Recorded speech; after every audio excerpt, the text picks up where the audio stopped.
Hello friends, bright study में आपका स्वागत है। आज हम जानेंगे गोलीय दर्पण के फोकस तथा फोकस दूरी। तो चलिए शुरू करते हैं।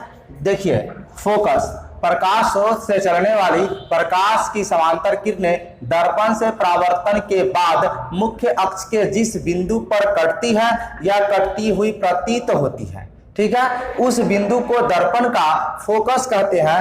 फोकस को एफ से सूचित किया जाता है, ठीक है। तो अब यहाँ पे आकृति में समझिए क्या कहा है। फोकस प्रकाश स्रोत से चलने वाली प्रकाश की समांतर किरणें दर्पण से परावर्तन के बाद मुख्य अक्ष के जिस बिंदु पर कटती है या कटती हुई प्रतीत होती है।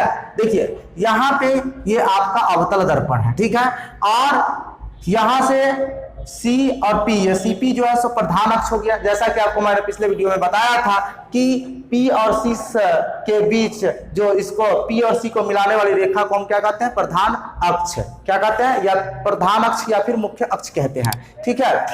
अब यहाँ पे प्रधान अक्ष के समांतर जो किरण चली है वो क्या है, AM, ठीक है, AM किरण। उसी तरह से यहाँ ये M डैश क्या है आपका दर्पण हो गया। इधर M भी कर सकते हैं, ये किरण हो जाएगा आपका दूसरा। तो ये समांतर किरण जो है प्रधान अक्ष के समांतर किरण चला है और दर्पण से टकराया है, दर्पण में टकरा के और टकराने के बाद ये दोनों मुड़ गया है। जैसा कि आपको पता है कि प्रकाश की किरणें दर्पण से टकरा के मुड़ जाती हैं, उसे हम परावर्तन कहते हैं, वो तो आपको पता है। तो टकराने के बाद प्रधान अक्ष के जिस बिंदु पर कटती है या फिर कटती हुई मालूम पड़ती है, या तो वास्तव में कटेगा, नहीं तो कटता हुआ मालूम पड़ेगा, काल्पनिक रूप से कटेगा। जैसा कि इस चित्र में आप देख सकते हैं कि ये अवतल दर्पण है, ये उत्तल दर्पण है। यहां पर भी PC क्या है, मुख्य अक्ष यानी कि प्रधान अक्ष है। इस प्रधान अक्ष के समांतर किरण चला है, ये इसका भी आप नाम दे सकते हैं AM, और ये AM डैश हो जाएगा क्योंकि MM डैश उत्तल दर्पण है। तो ये दोनों यहाँ पे ये B होगा, BM डैश, ये नहीं, ये तो ये वाला हो गया, ठीक है। तो AM और BM डैश, ठीक है, ये समांतर किरणें चला है और दर्पण पे टकराया है और टकराने के बाद ये मुड़ गया इस दिशा में, ये इस दिशा में चला गया, ठीक है। अब इसी जो मुड़ी हुई जो परावर्तित किरण है उसको पीछे जब मिलाते हैं दोनों को तो लगता है कि ये परावर्तन के बाद इस फोकस से आती हुई मालूम पड़ती है। वास्तव में आती नहीं है बल्कि आती हुई मालूम पड़ती है। इसलिए मैंने यहां पे लिखा क्या कि मुख्य अक्ष के जिस बिंदु पर कटती है या कटती हुई प्रतीत होती है। यहां पे आप ये भी बात लिख सकते हैं मिलती है या मिलती हुई प्रतीत होती है। तो आप देखिए यहाँ पे वास्तव में कट रहा है, परावर्तन के बाद ये दोनों परावर्तित किरण किस बिंदु पर, F बिंदु पर करती है। जबकि इस आकृति में आप देखेंगे कि ये परावर्तित किरण ये पीछे बढ़ाने पर F बिंदु पर कटती हुई मालूम पड़ती है, जबकि कटती नहीं है। तो इसीलिए यहाँ पे लिखा गया कि या तो कटती है या फिर कटती हुई मालूम पड़ती है।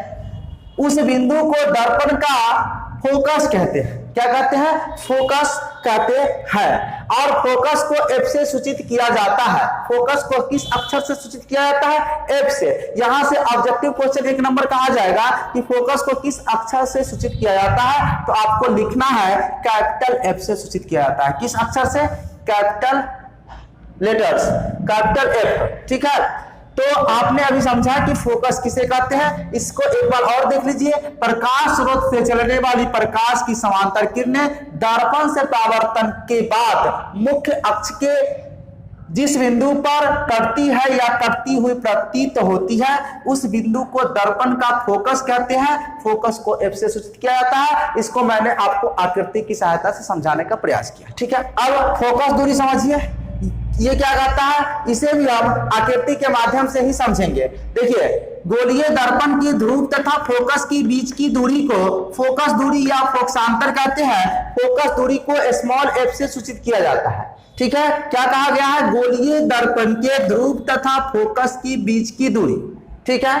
अब देखिए इस आकृति में भी और इस आकृति में यहाँ पे क्या लिखा गया, ध्रुव तथा फोकस के बीच की दूरी।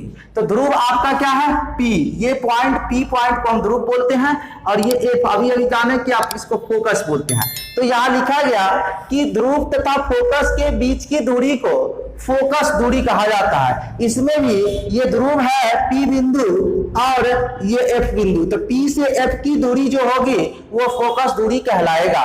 तो आपको याद रखना है कि ध्रुव तथा फोकस के बीच की दूरी को फोकस दूरी कहा जाता है, या फिर कहते हैं फोकस दूरी को फोकसांतर भी कहते हैं। इसके लिए दूसरे शब्द का प्रयोग किया जाता है, फोकसांतर भी कहते हैं, और फोकस दूरी को स्मॉल f से सूचित किया जाता है। तो आप यहाँ पे लिख सकते हैं कि f जो बिंदु है उसको फोकस कहते हैं। क्या कहते हैं, फोकस।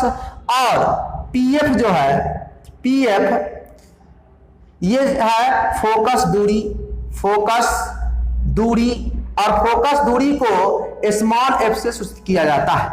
किस अक्षर से, तो स्मॉल f से फोकस दूरी को सूचित किया जाता है। आई होप कि ये समझ पाए होंगे। मिलते हैं नेक्स्ट वीडियो में, तब तक के लिए धन्यवाद। जय हिंद, वंदे मातरम।